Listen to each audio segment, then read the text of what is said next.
Peace and love, it's your girl Karina. Welcome back to the channel.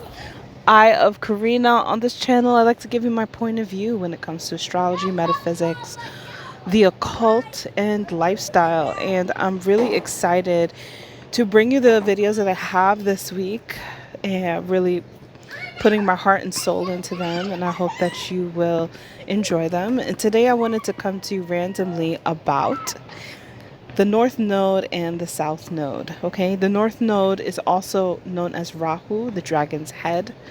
The South Node is known as Ketu, the dragon's tail.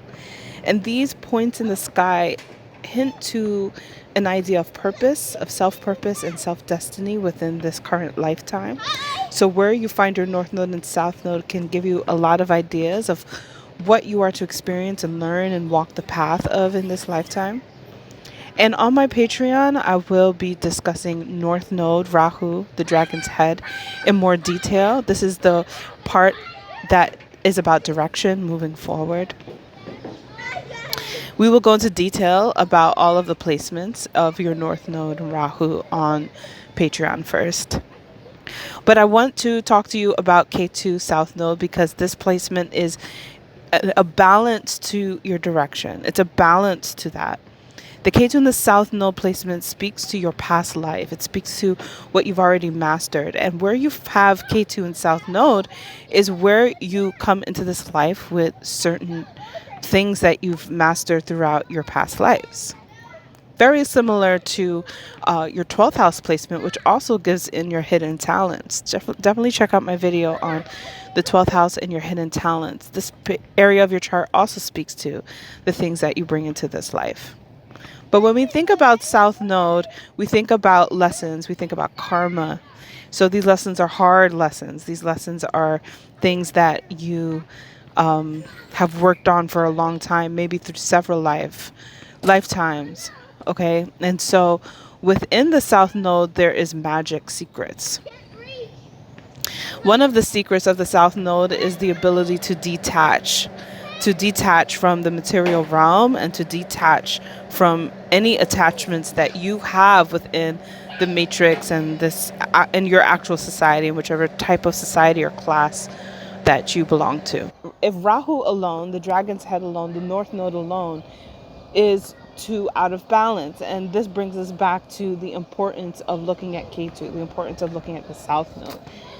The importance of understanding lessons from past lives and the mastery that you have learned in past lives, because your South Node balances out that desire, deep desire that you have from your North Node Rahu destiny point. Okay, so that's why we look at both. And in Western astrology, because Western, we are very ambitious, and it's a very ambitious culture on the western side of the world, so we actually glorify the North Node. But in the eastern side of the world, it's actually a lot more rooted in spirit, and so they do not as much glorify Rahu as they do just honor Ketu.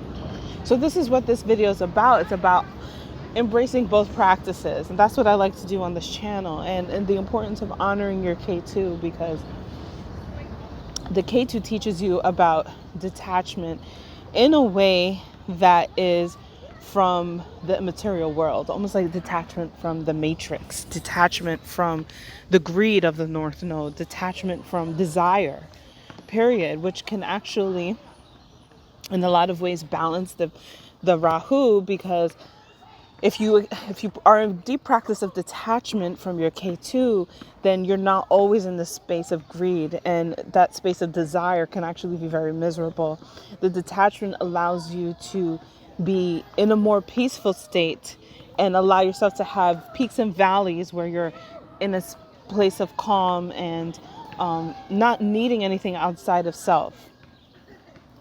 But this is probably why the Western astrology glorifies Rahu, because the whole thing about only focusing on Ketu is the fact that you could be stagnant, right? If you're always in peace, if everything is always still waters, if everything is detached, so spiritually detached, you might be so stagnant that you don't have any desires, or you don't fulfill that part of you. And so that's why maybe the Western astrology really glorifies the North Node and Rahu. So I hope that you guys are able to follow me on this, because what I'm trying to say is that we need to balance it all out. It needs to be balanced. And when you understand it from that aspect, you can see why it's important to have destiny and when to not have destiny. I even have a video on here on why you don't need astrology, because there's a level of being in tune with the energy bodies in which you don't need to mathematically calculate when the planets are, why the planets are. And sometimes that can bring you so much into the place of the mind space that you're not living life, you're just calculating life, you're just watching life as it moves. So everything is within balance, including the practice and art of astrology, and that's my belief to the core of my being, and I know that to be true from my experiences. Okay, so going back to Ketu and the South Node, one of my favorite astrologers who speaks specifically from the Vedic and sidereal point of view is Claire Nakti. If you are venturing into Vedic astrology or are already into it, I definitely say to check out her channel, because she does amazing big pieces of work on the nakshatras. But she has a very clear part where she talks about Ketu and the ability to access your creative space. And this is something that I want to talk to you about. So that's what I want to talk to you today. I want to go through the Zodiac. And I am going to go through the Zodiac, but we'll say that it is both Zodiac and house placement. That wherever your Ketu is placed can give you a sense, an idea of how to channel your creativity in a way that is almost beyond self, and how to also discover your past life, mastery. There's some of the things that you've mastered from the past life. I also have a video on the 12th house. In this video, this is about the hidden talents that you gain from your 12th house. So this video is complementary to that, because there are different ways to look at your past life. So definitely check out that video, the 12th house and the hidden talents, to complement this video that I'm going to talk to you about. So first, let me give you an example of detachment from the material world. Guys, I lost $200 worth of facial products. Thank you to one of the watchers of this channel who complimented me on my skin. I don't really have that great skin, but I have been using this amazing product that it's almost like made from the earth, and it's amazing. I went on a trip and I left behind both products, and they both were like $75, $95 each. I don't typically splurge on myself, but during my birthday this year, I said, look, I have not done anything for myself in almost 2-3 years being a stay-at-home mom. So let me go ahead and splurge $1,000 on myself. And these two items were two of the things that I did do that on. And I've been using it ever since, and it has really improved the health of my skin. And I loved it. So I'm hoping that and wishing that whoever finds it will use it, and that they will reap the benefits of it. And eventually, when I can make $200 to splurge and get those products again, I will. But this is the thing that I really am trying to share with you, is that I could be mad. I could be upset. I know people who would be absolutely livid. But I have Ketu in my second house of possessions. And it has been a journey of me in releasing my attachments to, number one, making money and income, and number two, owning things or having things.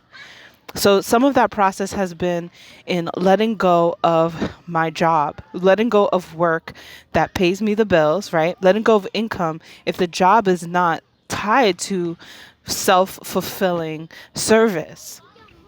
And so this is why I had to stop working, because I was miserable. And K2 can show you where you'll be miserable if you continue to be attached as well. But also, I've learned that a lot of like my issues when it comes to my household and my lifestyle is about letting go. So I have a lot of rituals where I just have to take and see inventory of everything that I have and start to donate and give away and send to trash or recycle or wherever. That is a very important process for me because I have to let go of possessions. Even if I bought something and I had it for 3 weeks, if it's too big or if it doesn't work, if I'm not utilizing it, I have to release it. Okay, so K2 allows you to spiritually let go. Okay, and in the second house of possessions, these are actual material items.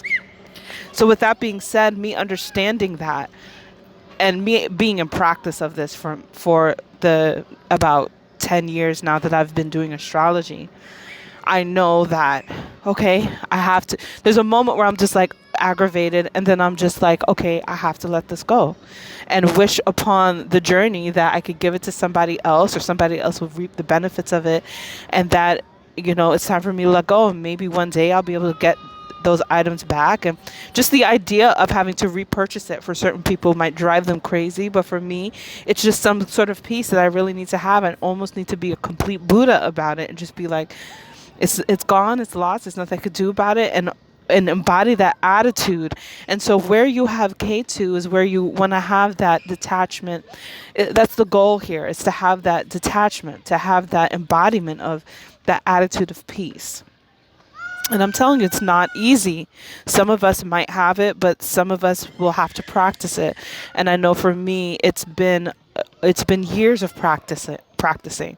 I'm not a person that has a lot of money, per se, because I haven't been in practice of doing work that is fulfilling, that is my calling, that is rooted in spirituality and helping others. A lot of my money making has been, I need to make money to pay my bills. And this is why I find myself in this karmic cycle of not having money, because that's what K2 is teaching for that second house. Okay, so I want to talk to you guys. We're going to go through the signs and the houses of K2's placement. I'm going to give you about 2 minutes each placement, and I'm going to show you how it is that you can find a place to create from this space, and also understand the lessons of detachment from this space. Okay, so let's get into it. So let's begin with Aries in the first house. And if you have K2 and Aries in the first house, you have a great power of showing yourself. You have great lessons in understanding that aesthetics and how you look and how you present yourself, your dominance, your control of self is actually a very powerful move in getting people to want to follow you, to like you, and to adhere to your own personal selfish and self-fulfilling agenda. With this placement, you may create from a space that has to do with maybe channeling, protecting yourself, like maybe from childhood issues of violence, inner rage that you have experienced, that needs to be pushed out. You may even have this like detachment with your own inner rage, in the sense that you're not typically the one to show a lot of animated self, right? Or anger on like a regular basis, but you might do it in a creative piece, right? So you might also be the one who like has a lot of creative expression in martial arts, or something that is more physical contact, like boxing or mixed martial arts, I believe. All different kinds of ways in which it's physical contact. Combat, like combative abilities. You might naturally have those abilities. You might naturally be able to create from those abilities. You might be the type that has natural ability to teach others how to protect themselves. Okay, because you're detached from it, you may not. The goal in your detachment is to find the enemy within. And through being upset or angry at somebody else and channeling that through your creativity, you may actually come to understand that everything is now within the enemy of yourself. And even if you have outside visual, physical enemies, that they are only reflective of yourself. but they too could get these hands, right? But because it's in K2, it may be like having to let go, right? Having to almost the literal turn the cheek, in the sense of it's not about you being attached to winning a fight, winning the war, but understanding that you have the capacity to win it, right? And showing others who are less fortunate, who are less able to protect themselves, who are less able to combat in order to win that war. Your physical appearance is very important, though you may struggle with the need or the will to want to focus on your physical appearance and on, building your body up and strengthening your body. But actually, the more that you do that, the more that you create a spiritual bond with your physical body, in the sense that as an Aries, you need freedom, but as an Aries, specifically K2, there's a relationship with freedom, that you need it, but you're also sacrificing your freedom when you're in a body. When you're in a physical body, you have to adhere to the needs of your physical body. And so having this spiritual relationship with your body through the likes of yoga, exercise, bodybuilding, helps you to not just aesthetically look good and powerful and sexy, because Aries is like sexy looking good, where like Libra is going to be more like, beautiful looking good. Aries is sexy looking good. So there's a part of you that is naturally attuned to being able to do that, to look good, but it's less about that, more detached from that, and more about needing to feel physically strong, which brings you more into your spiritual sense and spiritual confidence, right? And the more that you're confident physically, the less likely that you need to take your rage out on somebody else, or the more likely you're able to turn your cheek, right? And this doesn't mean that you may not ever fight again, but you know which fights to choose and which fights not to. And you creatively can channel that as well. So that would be my take on K2 in the first house, or K2 in Aries. Okay, so K2 in the second house, or K2 in Taurus. As I've told you, I have K2 in the second house. So this is naturally being able to detach from your physical possessions, right? Understanding that you need certain things, but knowing what it is that you need and what it is that you no longer need. Understanding that there are certain times where you're going to need something, and then there are times when you won't need it anymore, right? So this concept of hoarding is becoming something that you're detached from, because a lot of the ideas of hoarding is that you once needed it, but now you don't anymore, but you're still holding on to it, right? And this is why the Ketu and Taurus energy can be some of the types that hold on to weight as well, right? Because of the need to hold on to things, right? So it's not just physical things, but it's emotional things, emotional memories, anything that has to do with sense of losing your worth can be something that you hold on to. So if you had a bad experience that really brought you into this lack of confidence, then you might hold on to that bad experience. So the key here is really learning how to detach, and it can be difficult in a placement where it's naturally the need to hold on to something, where you naturally want to hoard things. So with K2 here in the second house and in Taurus, you're learning how to let go. And sometimes you will be tested by the universe and by your circumstances, as I've shared with you already, that you just have to let go. And sometimes it might be something that you very much so prized, or was very expensive, or that you had to work really hard for, and you no longer have it within your grasp, within your means to hold on to it, or it has easily slipped from you, right? So from the creative space of channeling from this, you can create from a sense of true self-worth, and understanding that you yourself are the most prized possession, that your ideas, your values, your forms, what it is that you have to contribute, what it is that you bring to the table is valuable enough, is the truest currency. And a lot of the things that you create can be from a space of building your self-worth and building other people's self-worth. Okay, you also are tied to beauty with Venus here, so it might be also building up other people's acceptance of beauty, building up their love of self-love. All of these things are channeled creatively through the K2 in Taurus and second house. Because this is also placement of money, this may also be about detaching, like I said, from the way that you make money, being comfortable with the fact that you might have to make money in different ways throughout life, being attached to the way that you once made it versus the new way that is coming in for you to make money. So always being open to that. Remember that you might even come across situations where, somebody's introducing you to this new way of making it, and you might be completely like thrown off. You might think that it's not for you, it's not charitable, and that might be your K2 speaking for you, because it's introducing you to the fact that there is no one way, that there's various ways in which you can make it. And in past lives, you learned how to get by, you learned how to survive by doing these very things, and that maybe that's also why it's off-putting to you, because in a lot of ways you've done this already. You've let go of this one opportunity so that you can move on to the next one, and in this life you might really be ready to move beyond that.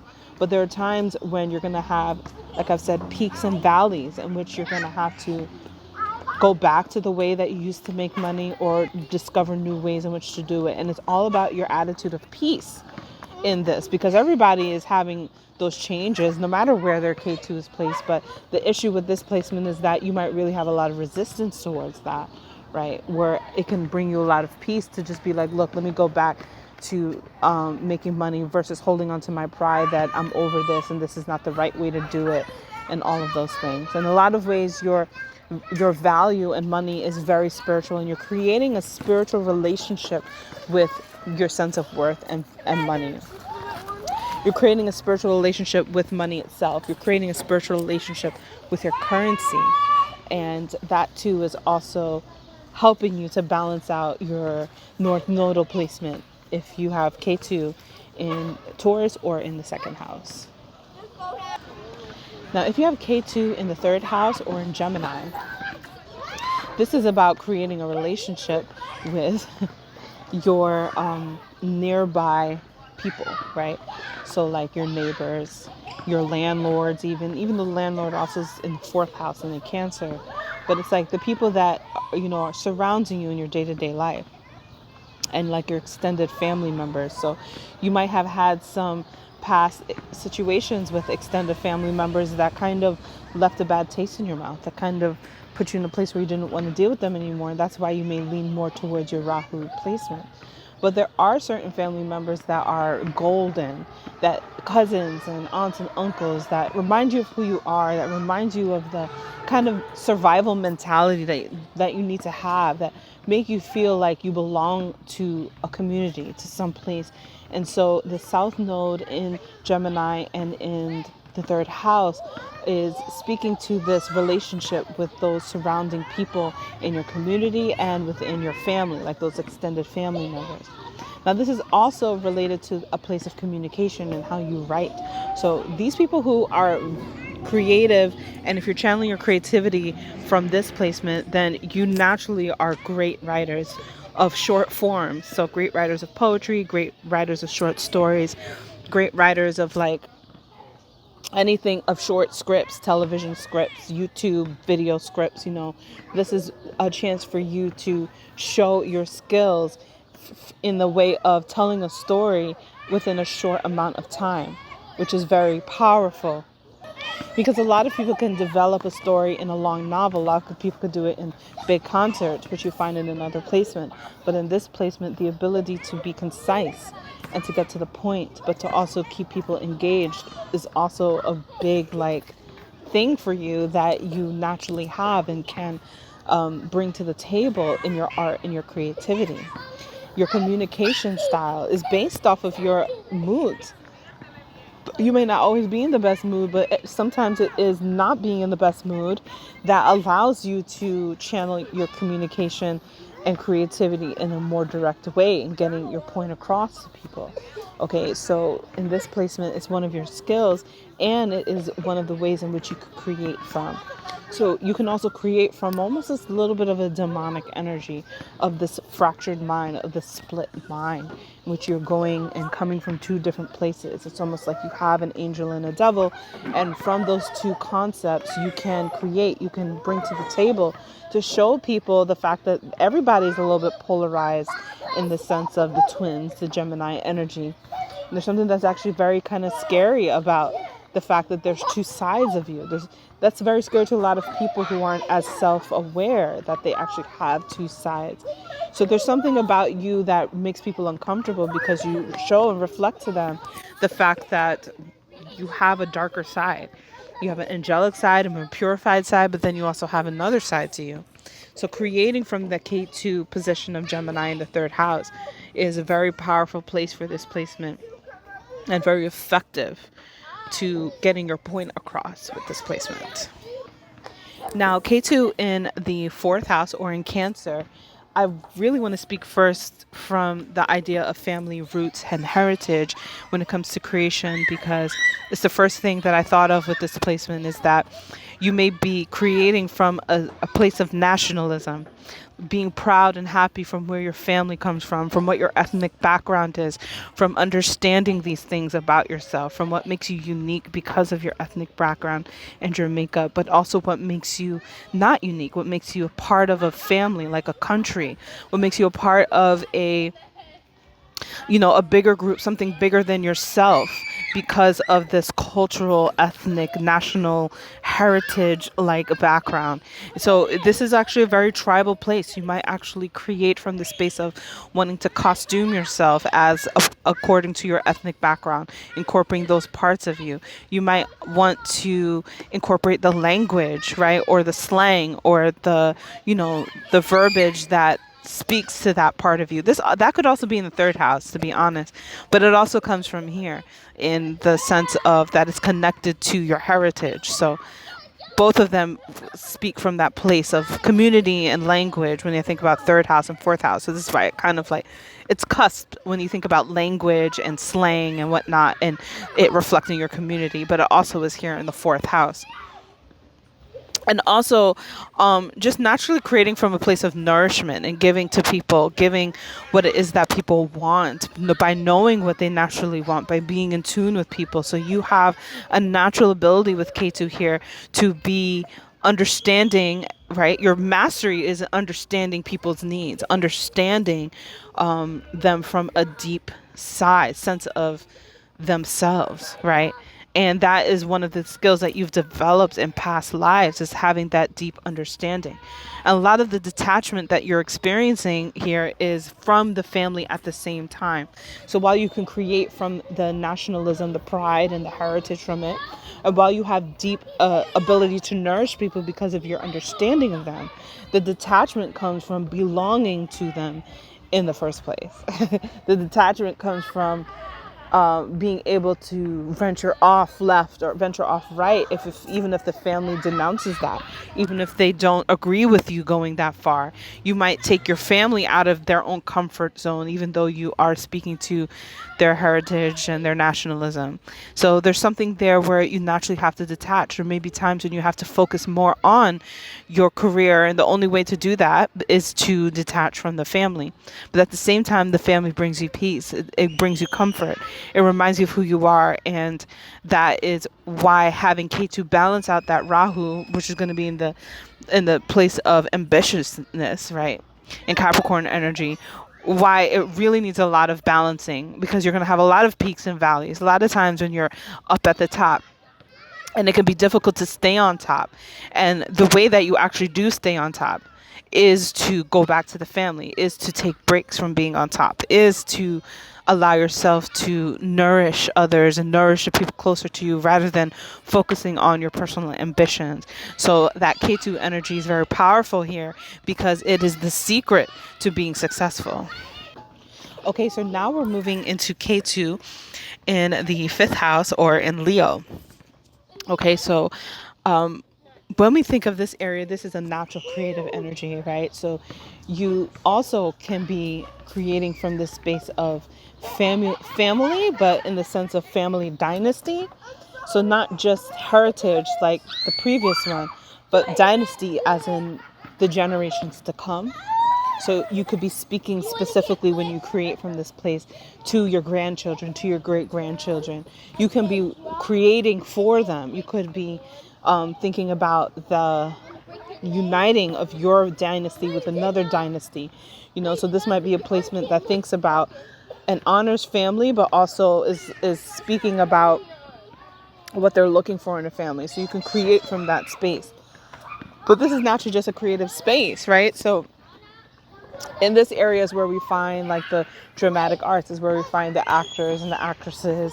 And so to create from this place is to embody role playing, to embody changing personas, or creating a more life size, bigger size version of your own persona, and creating from that space. And that could really be very rewarding for you, because a lot of times with the North Node being in a placement that is about succumbing to the group, right, from the space of creating that big persona size, you don't lose identity, and you can go back into the North Node and being of the group and of the world by still having a great grasp on who you are and who you want to portray yourself to be. And that can be very exciting and rewarding for you. It can bring you a lot of joy.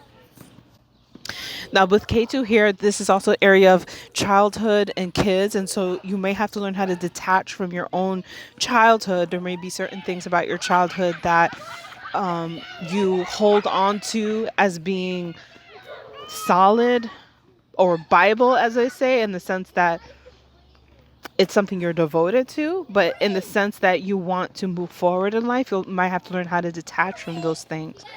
And from your own children, and there may be an imbalance in being focused so much on the children, that you also lose self. There's a lot here about balancing yourself and maintaining that sun energy of you being the thing that everything orbits around. And that's the key with K2, and understanding how to embody K2 here. But it's also a mastery. It's also a gift that you do have, so there is a little bit of like a talent of narcissism here, right? But in the sense that not in the medical form, and not in the psychological psychiatrist diagnosis, but in the sense of looking in the mirror and seeing oneself and being enamored by oneself, right? So that is kind of something that you've received from past lives. Maybe you've been adored, you've been in royalty positions in a past life. You understand that you are in the middle of everything, and everything is circling around you. That can actually lead to a lot of jealousy with certain people, because a lot of people we are all that. We all have our own sun energy, but with K2 here, it can be like very prominent. But at the same time, you may not see it within yourself. You might be like, oh, but I'm so self-sacrificing, and I'm so of other people and whatnot. But it's actually extremely prominent. It's very dominant in your energy. And sometimes when you think that you're self-sacrificing to others, it's still coming from that selfish zone. So the more that you're in tune with that, the more that you are even more powerful, because you're embodying that. You're not being unconscious to the fact that that energy is still with you, and you still kind of carry it around with you. So that is your K2 in the 5th house, or K2 in Leo. Okay, so K2 in Virgo, or K2 in the 6th house. In this position, you are detaching yourself from your concept of lifestyle and what is the proper lifestyle, the purest lifestyle, the most perfect lifestyle. Because a lot of the issues with Virgo is understanding that a lot of Virgo gets the stigma of being the perfectionist, but they're not the true perfectionists. The true perfectionist is actually coming from Taurus. When you look at the Kritika Nakshatra, that's for another video. But the point of me saying that is a lot of the perfectionism that is coming from Virgo is coming from a very nervous and worrying state, in which perfection shouldn't be manifesting that energy, right? Perfection should be manifesting fulfillment. And this is why Virgo is not truly the sign of perfection, but because it has so much of that on it, right? The emblem and symbol of Virgo is about being pure, and so there's a lot of responsibility of that. All of that to say that your detachment from perfection frees you into being tainted.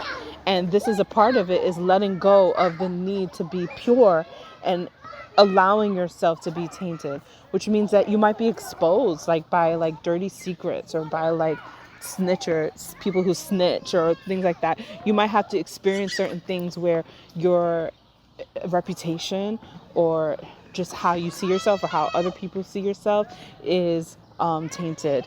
And also your actual lifestyle might be tainted. You might have to embody the fact that you do have certain addictions. You might think that you're I was speaking about being almost addicted to a perfect lifestyle for the Ketu and Virgo position, right? So, like, what happens when you're off balance and you want to clean too much? If you want to clean, like really, really clean hands, right? There's like a saying for that, like obsessive compulsive. This is what happens when you are too far into being perfect. So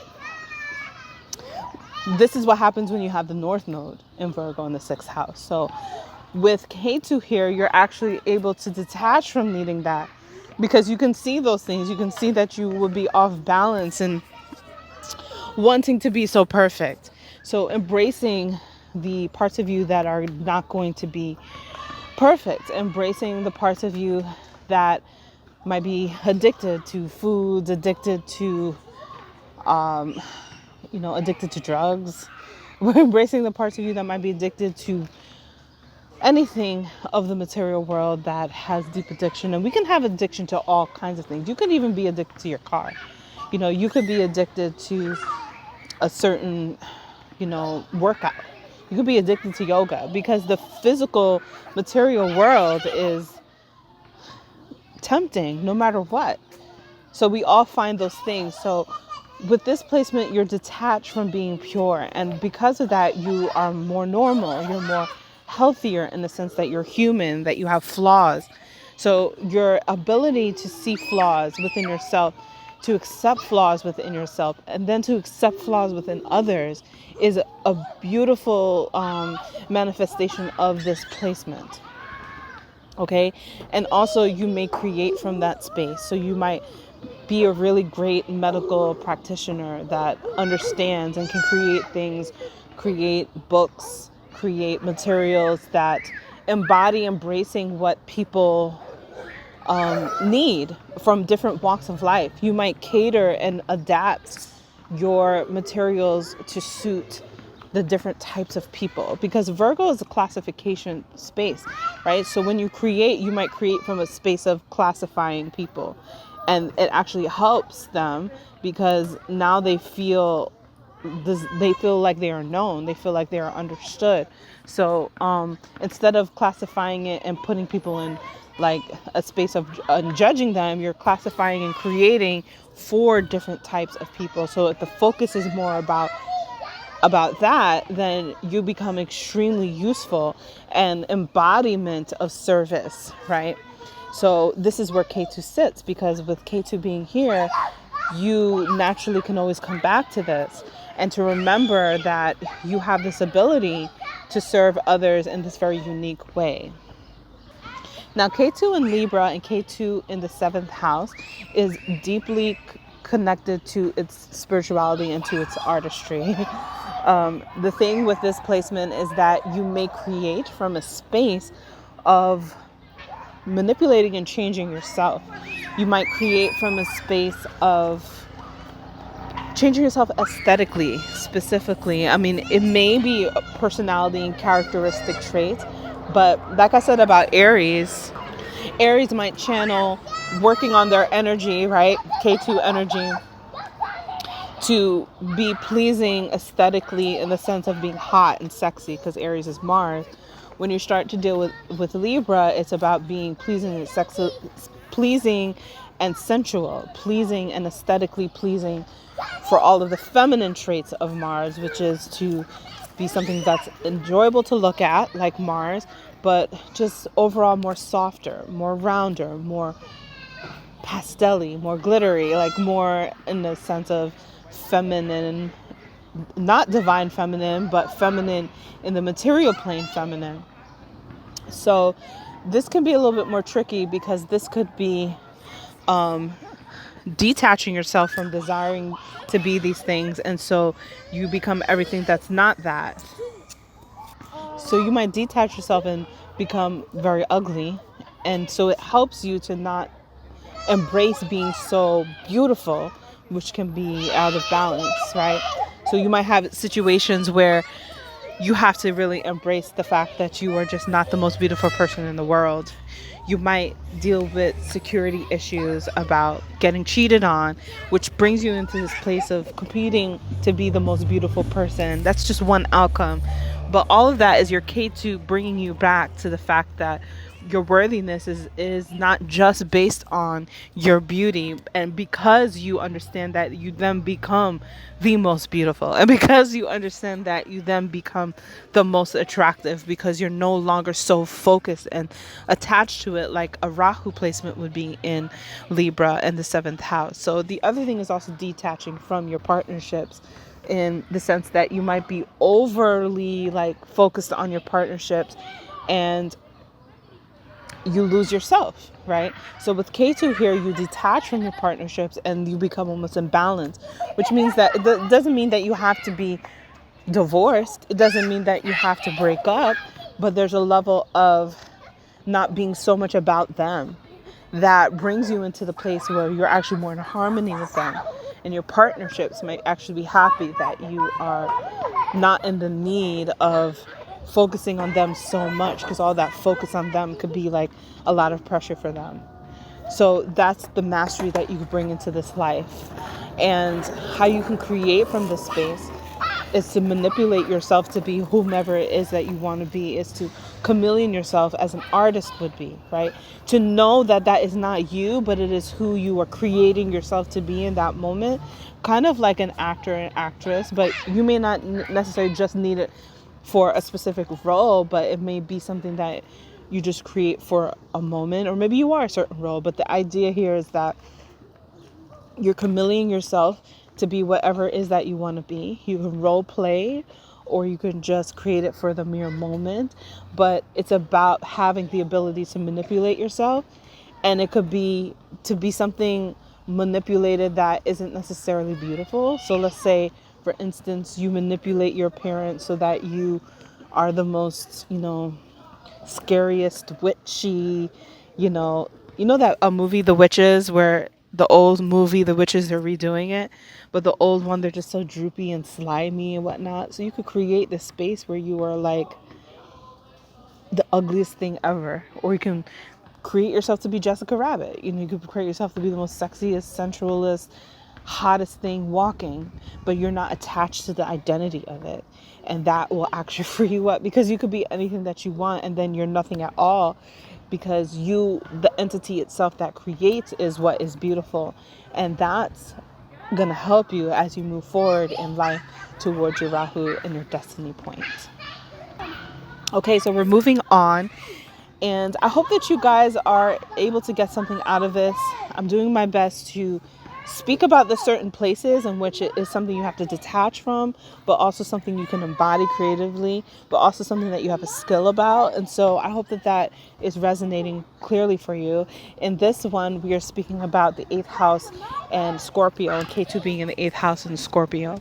Now, with K2 being in the 8th house or in Scorpio, this is a place about creating from a deep sense of sexual trauma or sexual actualization. Okay, so the sense of embodying the fact that you have gone through something that was very traumatic, and maybe you have not been able to embrace it.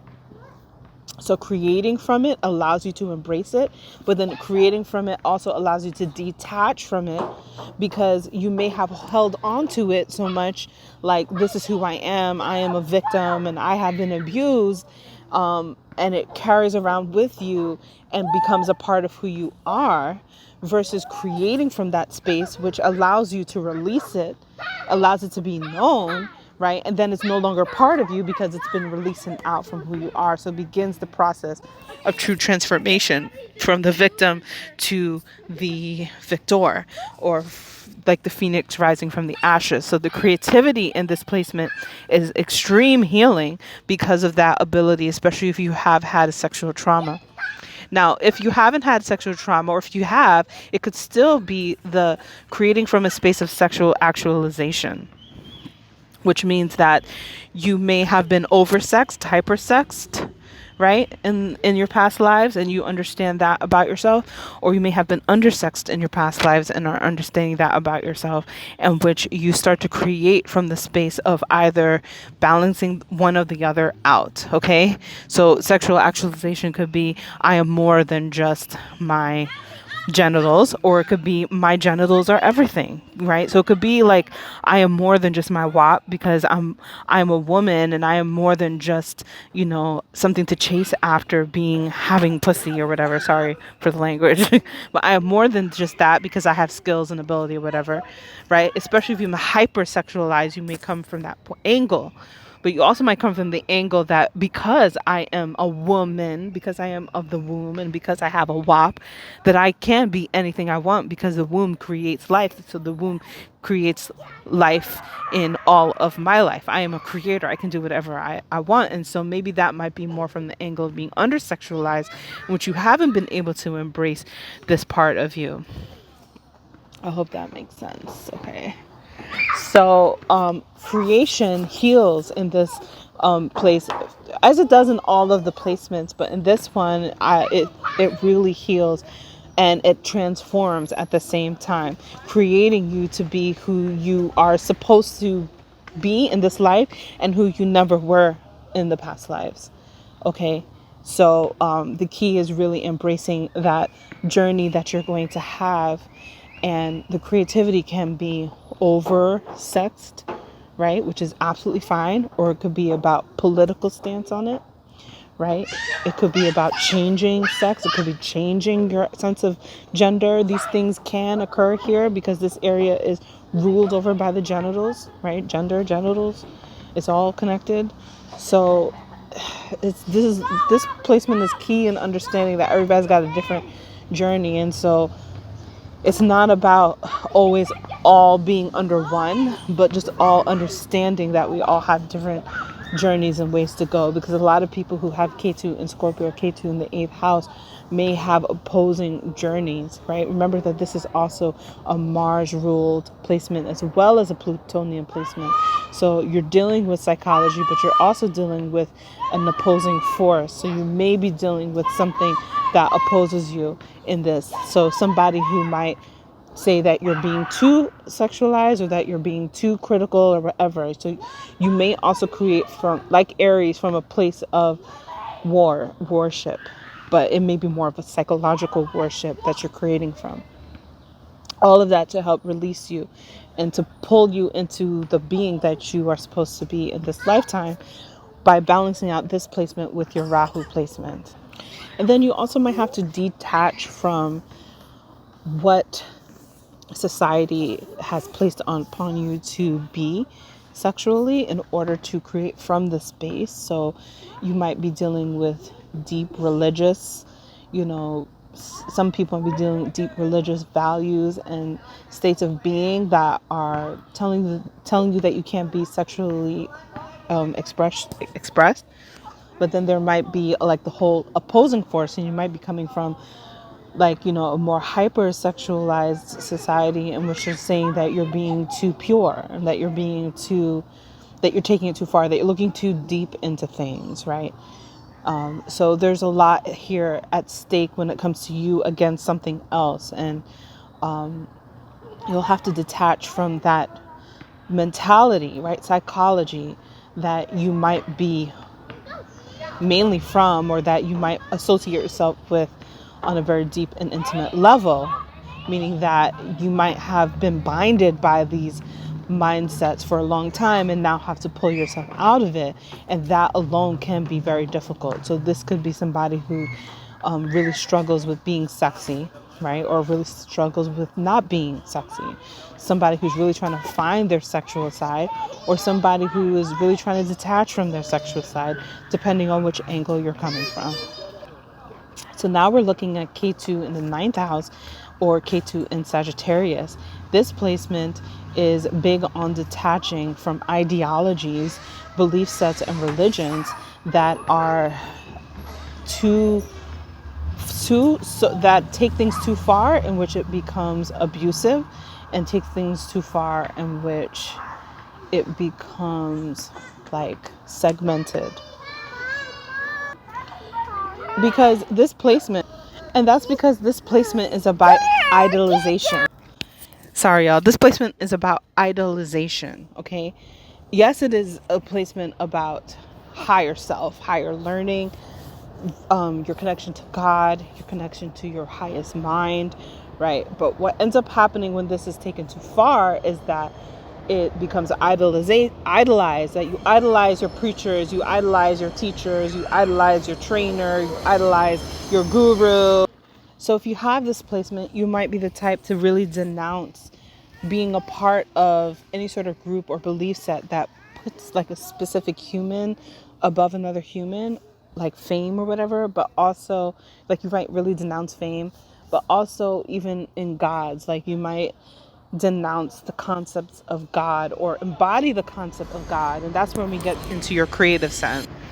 So this one is a very complicated placement. I hope that you guys would journey with me because this placement is about journeying, and that's one of the things that you have manifested in past lives is that you've been a major discoverer, you've been a major journeyer, you've went through the different rituals that different cultures may have in past lives. You may have been from all different kinds of walks of life, right? And practice different religious beliefs in past lives. So when you come into this life of K2, you denounce these things to discover God within self. And this is where your creativity can really blossom because you may be somebody that really speaks to the common man, that person within us that looks to something outside of ourselves, and you might speak to more of embodying God mind within your common self, within your flawed human self. That's one way of doing it, but that's kind of the concept, is how to denounce God but still embrace God in a way that is uplifting, because this placement still wants to be objective and happy and jolly, but it doesn't want to succumb to the idolization at the same time. So the detachment is from the idolization of self, and maybe even to see God within others might also be a part of the creative journey.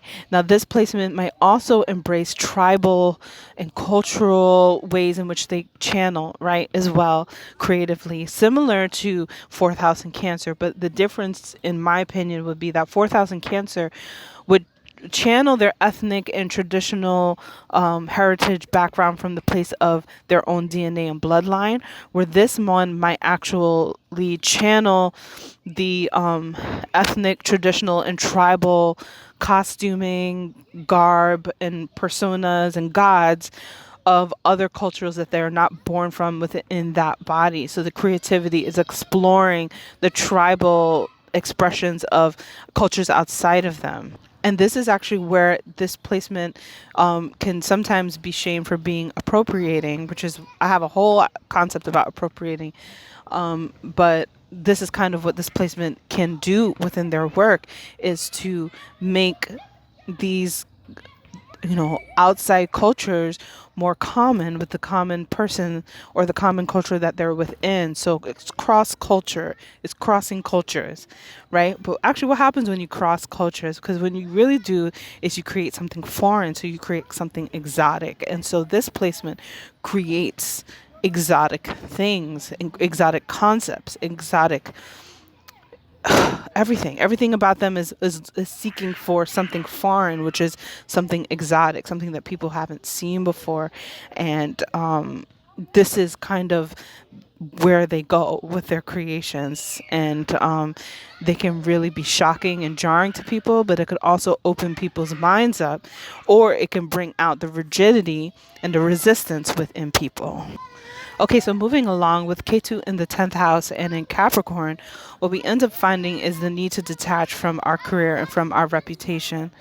And I did mention this with Virgo, how Virgo could deal with gossip to taint the reputation. This also could happen here, but it may not just be through the means of gossip. It may be through your own actions that you are now found out that your reputation is tainted, and so it may strip you or denounce you from a title, denounce you from a position of authority, right? Or some sort of reward that pulls you into your more spiritual sense, and finding authority and leadership and even being a boss, but from a sense of empowerment, right? And from a sense of really being connected to the world as a family and seeing the world as a family as well.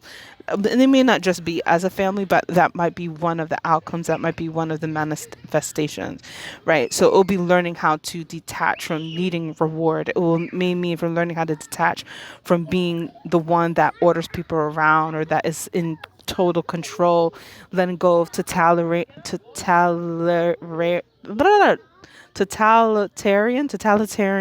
concepts, ideologies that you may have embraced and mastered in past lives, and may have been even a dictatorship in certain past lives. But in this life, you're here to let go of that and to become one like others, and to you still may create big bountiful careers, but you'll be conducting yourself in a manner that is very different than you would if you were like the one who calls all the shots only. In fact, maybe it might even be the people that create for you, or you may honor and acknowledge the fact that it takes the little man and the middleman to do most of that work and to not take all the credit for the work that is done, right? So a lot of your creativity is going to be based out of denouncing those things, denouncing being the boss, right?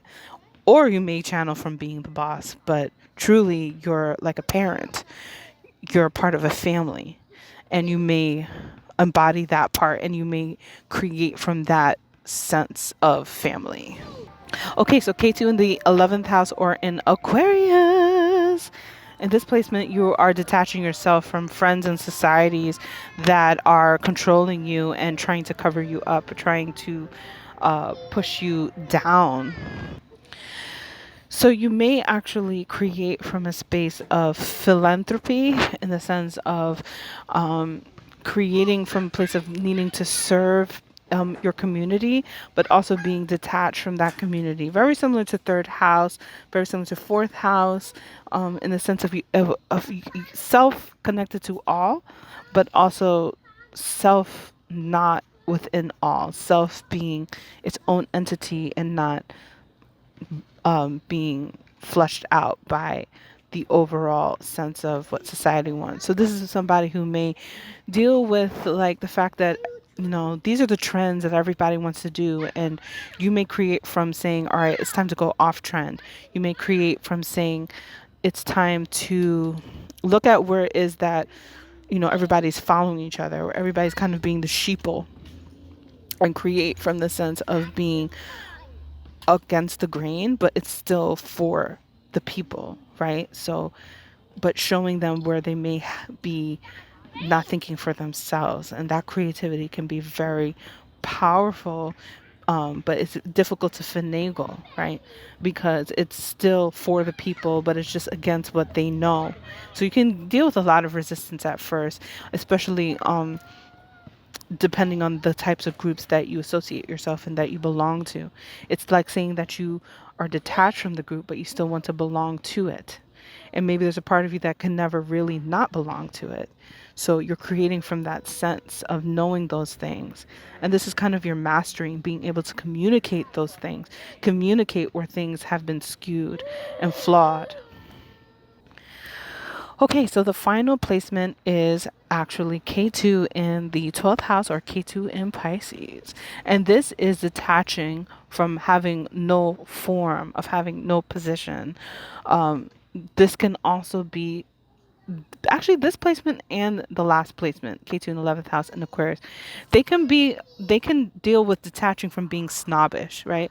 From being like the person that knows everything about a certain topic or a certain category or a certain, you know, position on things, because these placements, both Aquarius and Pisces, they both venture into this place of knowing, right? Aquarius is knowing, Pisces is more like preaching and teaching it. So there is this almost inflated sense of knowledge I'm gonna say I would say self, but that's not Pisces because the ego is disintegrated by the time it becomes the Pisces. So you're not channeling ego through K2 as much, but you're channeling the sense of, over sense of like where you stand and what you know. So there's a lot of detaching from these placements with Aquarius and Pisces and what you know. Being able to say, well, what is it that I don't know, and also being able to create from that space. Now, when we specifically look at Pisces in the 12th house, the space that you create is vast. It's a deep well, and so you can pull up from various points of views, even ones that you don't even abide by yourself, but just to be able to show to people that there is so much difference in the world, even though we are all one. So it's also that idea of abiding by the one, but showing the differences, showing the different point of views. And a lot of it is also stimulating and antagonizing from the deep sense of the subconscious, pulling yourself up out of the subconscious and into the world, like a fish in the sea, or a mermaid in the sea, or a siren out of the water and out into the world, right? So you pull people, you go out into the world and you pull people down into their subconscious. You pull people down into their spirituality. And that's kind of the way that K2 can create, is from knowing that they have their chameleon ability to be of the world, but to also not be of it, and pulling people back down into spirituality. So if you detach yourself from the all-knowing, then you're not above it. You're become now an ability to travel through it, to journey through it, through the astral plane, right? To create for people to journey into their own astral plane, for you to journey through yours, and not through the astral plane, even just through everyday life, through the tasks that we need to do on an everyday basis, and being able to pull yourself out of that. Like for something as simple as doing chores or washing the dishes, and how that could be something that is a more spiritual act than just this layman mediocre task or chore that you have to do. So pulling people back into the spiritual. And that is your K2 in the 12th house in Pisces. Thank you guys so much for tuning in, and definitely check out my Patreon if you want to hear the other side of it, which is finding the Rahu North Nodal path of destiny. Peace and love.